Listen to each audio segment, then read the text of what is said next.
Сәлем достар, каналыма қош келдіңіздер. Бүгін сіздермен самсаның бірнеше түю жолын көрсететін боламын. Сіздерге алдыңғы видеода қатпарлы самсаның қамырын жасалу жолы көрсетілген болатын. Егер керек болса, описаниядан ссылкасын таба аласыздар. Кесіп алынған қамырды міндетті түрде тігінен қойып, үстінен басып аласыздар. Сол кезде осындай қатпарлы қамыр болып шығады. Енді сіздерге ең бірінші түю жолын көрсетейін. Бұл түю жолы өзіме қатты ұнайды. Бірыңғай осы тәсілді қолданамын. Қамырымызға салмамызды саламыз, яғни фаршымызды, сосын жан-жағын жақсылап бекітіп алу керек.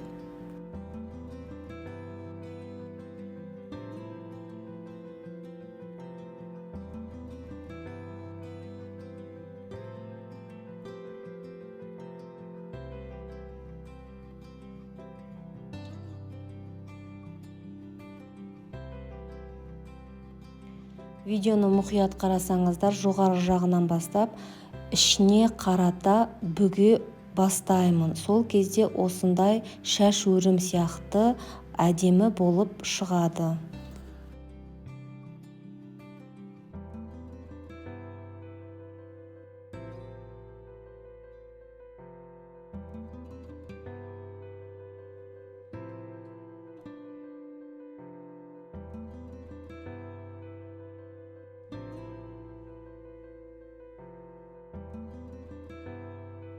Енді екінші тәсілі, ол жан-жағын бекітіп алмайсыздар, кезекпен кезек X тәріздес қылып жабыстырып аласыздар.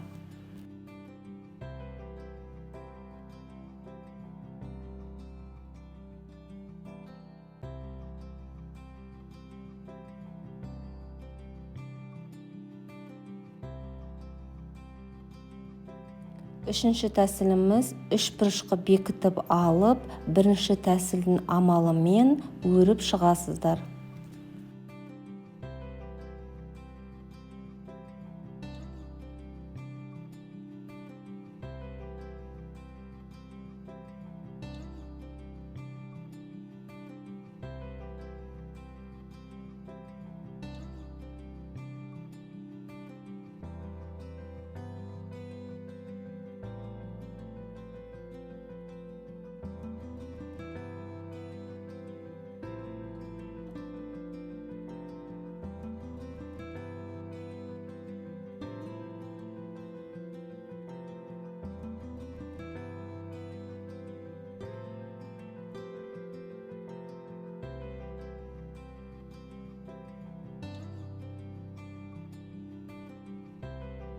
Төртінші тәсіл ең оңай тәсіл, ешқандай өрім қолданылмайды, үшбұрыш тығып, жан-жағын жапсыра саласыздар.